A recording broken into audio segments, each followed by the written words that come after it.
अति विश्वास। सवाल यही है कि क्या 2014 के चुनाव में सबसे बड़ा मुकाबला, ब्लॉकबस्टर मुकाबला हम देखेंगे राहुल गांधी बनाम आम आदमी पार्टी के कुमार विश्वास की। इसी पर चर्चा करेंगे। कई खास मेहमान भी हमारे साथ जुड़ रहे हैं। कीर्ति आजाद जी, सांसद भारतीय जनता पार्टी के, हमारे साथ जुड़ गए हैं। कुछ ही देर में शाजिया इल्मी भी हमारे साथ जुड़ेंगी। मीम अफजल साहब, कांग्रेस पार्टी के प्रवक्ता, हमारे साथ जुड़ेंगे। ओम थानवी साहब, वरिष्ठ पत्रकार, भी हमारे साथ बस जुड़ने ही वाले हैं। मीम अफजल साहब जुड़ गए हैं। लेकिन इन सबके पास जाने से पहले जरा आपको एक रिपोर्ट दिखाते हैं। क्या 2014 के चुनाव में सबसे बड़ा मुकाबला राहुल गांधी बनाम आम आदमी पार्टी के कुमार विश्वास का होगा? ये वो सवाल है जो कल से कई लोगों के जहन में घूम रहा होगा। कई लोग इसे आम आदमी पार्टी की विश्वास कह सकते हैं, तो कई अति आत्मविश्वास।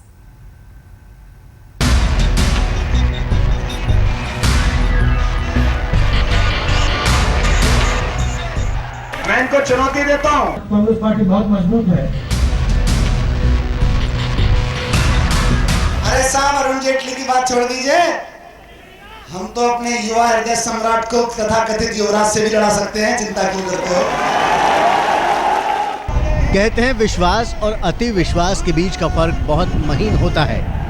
इंसान को पता ही नहीं चलता कि कब वो विश्वास की सीमा लांघकर अति आत्मविश्वास की सीमा में चला गया है। इस वक्त दिल्ली में आम आदमी पार्टी की जीत से कांग्रेस और बीजेपी का आत्मविश्वास अगर कम हुआ है, ये दोनों आजकल मिल गए, कांग्रेस नाम हो गया इनका दोनों का एक साथ, तो वहीं आम आदमी पार्टी का आत्मविश्वास परवान पर है। इसका नमूना है कुमार विश्वास का यह बयान भी। और अगर लड़ेंगे तो निश्चित रूप से वंशवाद की इस आखिरी बेल को समाप्त करके आएंगे। तो अमेठी इस बात का हिसाब किताब करे कि मैं थोड़ी लड़ने जाऊंगा। मेरी क्या औकात है कि देश के सबसे बड़े शाहजादे से लड़ लूं, शहजादे से लड़ लूं, इस देश के अघोषित राजकुमार से लड़ दूं। एक छोटा सा गरीब मास्टर का बेटा हूं, लेकिन लड़ने जाऊंगा। अगर जनता लड़ाएगी तो जनता बताएगी कि फकीर जब जब राजा से भिड़ता है, फकीर जीतता है। जैसे ही राहुल गांधी के मुकाबले कुमार विश्वास को उतारने की बात आई, कांग्रेस मानो तिलमिला गई। बयान आने शुरू हो गए। हिंदुस्तान के जिस कोने से उनको उम्मीदवार खड़ा करना है करेंगे, उनका हक है, और उनको हराने का हक हमारे पास भी है। दिल्ली में चुनाव जीते, अच्छी बात है, उनको बधाई हो, लेकिन every day is not Sunday. यहां जीत गए, जनता ने विश्वास जताया, पहले उसके विश्वास के ऊपर खरा उतरिए। खैरियत ये नहीं बोले कि सोनिया जी के खिलाफ उम्मीदवार खड़ा करेंगे। तो ठीक है, आइए, स्वागत है आपका। वो क्या लड़ेगा? वो क्या लड़ेगा? क्या लड़ेगा? अरे वहाँ जोकर बहुत हैं, एक जोकर और पहुंच जाएगा। लेकिन जैसे ही ये बयान आने शुरू हुए, कांग्रेस ने अपने प्रवक्ताओं पर तुरंत रोक लगा दी। शायद इस वक्त कांग्रेस आम आदमी पार्टी के खिलाफ बयानबाजी कर आग में घी का काम नहीं करना चाहती। शुरुआत में नरेंद्र मोदी हो, अरविंद केजरीवाल हो या फिर हो अन्ना का अनशन, इनको गंभीरता से लेना है या नहीं, इन पर हमलावर होना है या नहीं, या फिर इनको नजरअंदाज करना है। कांग्रेस उधेड़बुन में रही और नतीजा सामने है। इसीलिए कुमार विश्वास के मामले में नजरअंदाज करने की रणनीति बनाई गई है। लेकिन मामला गांधी परिवार का है तो कुछ कांग्रेसियों का दिल है कि मानता नहीं। कैमरामैन राजीव श्रीवास्तव के साथ कुमार विक्रांत सिंह, दिल्ली आज तक। तो आपने सुना, कुल मिलाकर तस्वीर यही है कि कांग्रेस पार्टी को जैसे ही ये खबर भनक लगी, उनके तमाम प्रवक्ता बोलने लगे, उन सबको कह दिया गया है कि इस मुद्दे पर रहिए मौन। बहरहाल कुमार विश्वास भी खुद हमारे साथ जुड़ गए हैं। लेकिन सबसे पहले मैं सवाल कुमार विश्वास आपके पास इसलिए ले जाना चाहती हूँ क्योंकि ये कहा आज संजय निरुपम ने कि कहीं सोनिया गांधी के खिलाफ लड़ने को तैयार ना हो जाए, ये लोग क्या लड़ेंगे, तरह तरह की बातें हो रही हैं। पहले जो कहा है वो तो करके दिखाओ, आपका जवाब इस पर? नहीं, देखिए, संजय निरुपम नए नए कांग्रेसी हुए हैं, पहले शिवसेना में रहे हैं, बहुत दिन कांग्रेस को गरियाते रहे हैं। उनकी अपनी टिप्पणी है जो स्वीकार की जा सकती है, उसमें कोई नई बात नहीं है। मेरा समझ में नहीं आ रहा है कि जब इस देश में लोकतांत्रिक रूप से सबको चुनाव लड़ने का हक है, और मेरा तो टिकट अभी फाइनल भी नहीं हुआ है, क्योंकि हमारे यहाँ टिकट 10 जनपद से तो आते नहीं है। हमारे यहाँ तो टिकट के लिए 1000 लोगों से साइन कराने पड़ेंगे, उसके बाद अप्लाई करना पड़ेगा, उसके बाद लखनऊ की कमेटी जो राज्य की होगी वो मेरा चरित्र प्रमाण पत्र जारी करेगी, जनता से पूछेगी भैया एफआईआर तो नहीं है इनके खिलाफ, कुछ इन्होंने दबंगई तो नहीं कर रखी है। उसके बाद वहाँ कार्यकर्ताओं से निर्णय कराया जाएगा। वोटिंग में अगर मैं जीता तो मैं जाके लड़ूंगा वहाँ पार्टी के आदेश पर। तो इसमें इतनी परेशानी क्यों हो रही है कि कोई कह रहा है संडे नहीं है, और सोनिया गांधी के सामने नहीं लड़ेंगे तो सोनिया गांधी को क्या संविधान ने इम्यूनेशन दे रखा है कोई राष्ट्रपति जी की जगह कि उनके सामने कोई लड़ेगा नहीं, या वो सूरज का परिवार है कि आंख उठा के देखनी नहीं है वरना भस्म हो जाएंगे।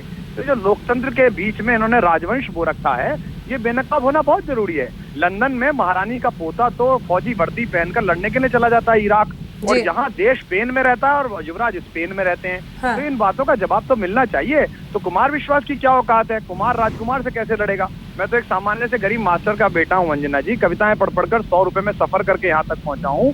अगर मुझे बेनी बाबू जोकर कहते हैं तो मैं उनका बहुत आभार व्यक्त करता हूँ। जोकर अपना काम पूरा करता है, जोकर अपने आप को फनी बनाता है, लेकिन लोगों का दिल खुश करता है, उनके अंदर की कुंठाएं दूर करता है। जोकर वो नहीं होता कि दामनी लुटती रहती है और स्पेन में बाल कटाने चला जाता है। जोकर वो नहीं होता कि गुड़िया की चीखें दिल्ली की सड़कों पे आती रहती हैं और वो अपनी गर्लफ्रेंड के साथ कहीं कहीं वीकेंड मना रहे होते हैं। जोकर वो नहीं होता कि लोकपाल में 10वें दिन बोलता है। जोकर वो नहीं होता जो ऑर्डिनेंस को 8वें दिन प्रेस क्लब में आके फाड़ देता है। तो ये तो देश की जनता हिसाब करेगी। अगर अमेठी की जनता मुझे चुनाव लड़ाएगी, आम आदमी लड़ाएगा, तो मुझे निश्चित रूप से लगता है कि 14 में इतिहास के कुछ नए पन्ने लिखे जाएंगे। कीर्ति आजाद जी, आपने दोनों की ही बात सुनी। आपने संजय निरुपम को भी सुना कि every day is not Sunday, यानी हर दिन रविवार नहीं है, और आपने कुमार विश्वास को भी सुना।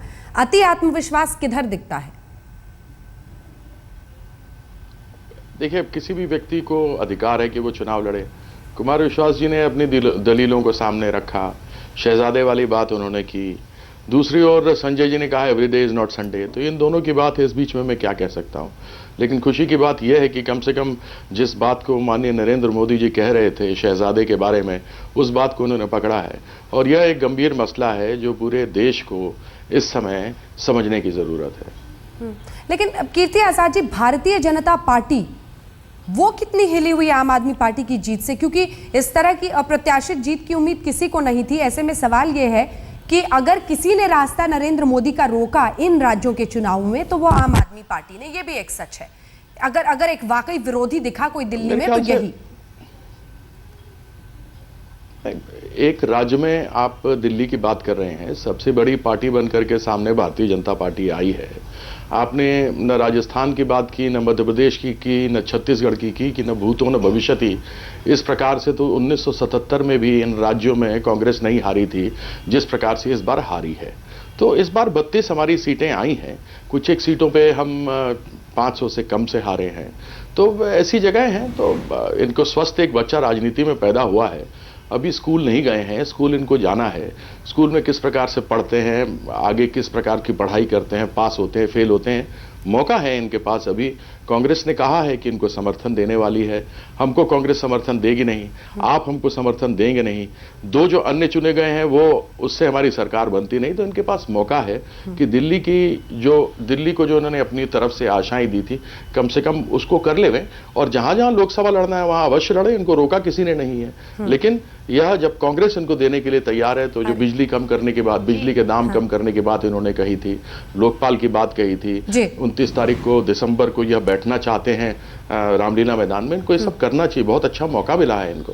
शाज़िया, आप कुछ कहना चाह रही थी, और उसी के साथ ये सवाल भी जो लगातार मैं ये कहना चाह रही थी मैं ये कहना चाह रही थी कि आदर्शवाद और आशावाद से निकली हुई आम आदमी पार्टी किसी भी तरह से उन स्कूलों में नहीं पढ़ना चाहती जहां आज के सियासतदान पढ़ रहे हैं, जहां के वो प्रिंसिपल बने हुए हैं। वो सारी चालाकी, चलत्तरबाजी, उन सारी की सारी भ्रष्टाचार के नए नए तरीके कराना और लोगों को बेवकूफ़ बनाना, ढकोसले करना, वो स्कूल में कदापि आम आदमी पार्टी के प्रत्याशी और एमएलए नहीं पढ़ेंगे और ना ही पढ़ना चाहिए उनको। इस मामले में ही नहीं पढ़ना है। एक अलग किस्म की यहाँ पे राजनीति हो रही है, जब आम इंसान उठकर कह रहा है हम किसी के भी खिलाफ, चाहे वो सोनिया गांधी हो, चाहे वो राहुल गांधी हो, हम लड़ेंगे। अगर लोग चाहेंगे हम जरूर जाएंगे और लोगों का प्रतीक बनकर हम लोग आगे जाएंगे। हम लोग इस पूरे सिस्टम को, जिसका कांग्रेस और भाजपा हिस्सा है, उस पूरे के पूरे सिस्टम को हम ललकार रहे हैं, चुनौती दे रहे हैं। हाँ। क्योंकि कहीं ना कहीं उस सिस्टम ने धोखा दिया है लोगों को। लेकिन शाज़िया एक सेकंड। हाँ शाज़िया, क्या नरेंद्र मोदी के खिलाफ लड़ेगी आम आदमी पार्टी? उनकी सीट पर कौन लड़ेगा? कीर्ति जी, आ रही हूँ आपके पास सर। मुझे पता है आपको आपका विरोध है उनकी किसी बातों पर, मैं आ रही हूँ। लेकिन शाज़िया, क्या नरेंद्र मोदी के खिलाफ? हमारे नरेंद्र मोदी गुजरात से हैं और गुजरात की हमारे अच्छी खासी संगठन हमारा तैयार है। आप शायद इस बात को जानती नहीं, क्योंकि दिल्ली की बातें इतनी हुई है कि कई राज्यों में हमारा काम चल रहा है। हमारा संगठन मजबूती ले रहा है। ज्यादा से ज्यादा लोग विकल्प चाह रहे हैं। लोग थक जाते हैं कि इन दोनों के अलावा उन्हें कोई तीसरा चाहिए। ये वही बात हो गई कि क्लास में 2 बच्चे हैं और एक बच्चा फर्स्ट आ रहा है। अब तीसरे बच्चे को लाइए तो देखिए शायद कंपटीशन बढ़े। तो आपको क्या लगता है गुजरात के लोग नहीं चाहेंगे एक और विकल्प तो अच्छी चीज है। युवा हृदय सम्राट आपको अगर बोला कुमार विश्वास मनीष ने, तो क्या उसके बाद अब आपको लग रहा है कि कांग्रेस एंटी कांग्रेस लहर बहुत जबरदस्त है, इसीलिए आपने ऐलान किया तो राहुल गांधी के खिलाफ, नरेंद्र मोदी के खिलाफ क्यों नहीं ऐलान किया, और कौन होगा? नहीं देखिए अंजना जी, ये बड़ी अजीब सी बहस चली है इस देश में। अगर हम रॉबर्ट वाड्रा का कोई खुलासा करते हैं तो कांग्रेस कहती है कि ये भाजपा की बी टीम है। हम गडकरी जी की जमीन का खुलासा करते हैं तो भाजपा कहती है तो कांग्रेस की बी टीम है। मैं ट्वीट करता हूं और एक बात अगर किसी कांग्रेस के नेता पे लिखता हूं तुरंत कहते हैं कि क्यों तुम्हें खरीद लिया क्या बीजेपी ने। बीजेपी पर कोई बात करो तो कहते हैं कि ये तो सोनिया गांधी ने खरीद लिए हैं। तो अगर मोदी जी पर कोई निर्णय लेना होगा, उनके सामने किसी को लड़ाना होगा, पहले तो वो कहां से लड़ेंगे ये देख लेंगे, तो निश्चित रूप से वहां के लोग इस बात की कॉल लेंगे। और मैं भी अभी लड़ रहा हूं या नहीं लड़ रहा हूं, ये मनीष ने एक बात कही थी मेरे बारे में और मुझे लगता है कि मैं इसके लिए अप्लाई करूंगा। अगर पास किया जाएगा तो निश्चित रूप से उसके खिलाफ मुझे लड़ना पड़ेगा। और मैं बड़ा आभारी हूं बेनी प्रसाद जी का कि उन्होंने हमारा प्रमोशन किया इसी बहाने। राहुल गांधी जी के खिलाफ लड़ने की सूचना मात्र से उन्होंने हमें कीड़ों से मनुष्य में पहुंचाया। इससे पहले तो हम गटर स्नाइप थे, हम नाली के कीड़े थे, हम गटर के कीड़े थे और शीला जी के मुताबिक हम लोग मानसून के कीड़े थे। तो उन्होंने हमारा एक पद आगे बढ़ाया, इसके लिए हम उनके आभारी हैं कि वो आखिर आदमी तो मानना है। कीर्ति आजाद जी आप शाजिया की किसी बात का जवाब देना चाह रहे थे? तो एक बात तो शाजिया जी को मैं केवल ये कहना चाहता था कि उन्होंने कहा कि हम पाठशाला बदल देना चाहते हैं। राजनीति की पाठशाला या तो विधानसभा या विधानमंडल में चलती है, लोकसभा में चलती है या फिर राज्यसभा में चलती है। अब इस संविधान के विरुद्ध ही कुछ करना चाहते हो तो मैं नहीं जानता। इनको अच्छा अवसर मिला है, इनसे फिर कहा कि इनके पास जो अवसर मिला है, कांग्रेस इनको सपोर्ट कर रही है। अगर यह कहते हैं कि इन्होंने इतनी जबरदस्त तरीके से जीता है, हालांकि दूसरे नंबर पर हैं, हमें समर्थन मिला होता तो हम अवश्य सरकार बनाते। हमें समर्थन नहीं मिल रहा है, इनको कांग्रेस समर्थन देने को तैयार है। तो मैं अब ये समझता हूं कि कम से कम गंभीरता से इन विषयों पर बात करें। शाहजहा को मैं व्यक्तिगत रूप से जानता हूं, मैं केवल आप मुझे एक बार ये देखिए ये तो समस्या है। अब मुझे बताइए इतने अधीर होंगे तो आगे राजनीति कैसे करेंगे, मुझे समझ में नहीं आ रहा है। मेरी बात खत्म कर लेने दीजिए कीर्ति भाई थोड़ा। तो जब इनको अवसर मिला है, अब इनको गंभीरता से किसी बात को लेना चाहिए। कुमार को मैं बहुत लाइक करता हूं, कुमार विश्वास को, बहुत अच्छी बात उसने कही। मैं भी उठा सकता था कि स्टिंग हुआ था, लेकिन मैंने उसमें देखा कि जिस प्रकार से स्टिंग को बनाया गया था वो उचित नहीं था। ये मेरे प्रतिद्वंदी हैं, मैं इनको हजार बात बोल सकता हूं, लेकिन इनको भी जब यह बात नितिन गडकरी के बारे में करते हैं कि हमने जमीनों का खोल दिया, आज तक एक नोटिस तक उनको नहीं मिला है। तो अब इस समय जब आप इस समय राजनीति में पहुंच गए हैं तो वही वाक्य बोलने चाहिए जो उचित हो और सही हो। मेरे ख्याल से अगर उससे हट करके बोलेंगे तो उचित नहीं होगा। और आपको जब अवसर कांग्रेस दे रही है अपने साथ में बाहर से समर्थन देकर, तो दिल्ली के लोगों के सामने जो आपने उनकी आशाएं बांधी हैं, उन आशाओं को पूरा कीजिए और गंभीरता से जवाब देना चाहिए। ये नहीं कहना चाहिए कि हम पाठशाला बदल देंगे, हम ये कर देंगे, हम वो कर देंगे। जवाब देने का मौका देंगे कीर्ति भाई। मैं भी क्रिकेट खेलता था।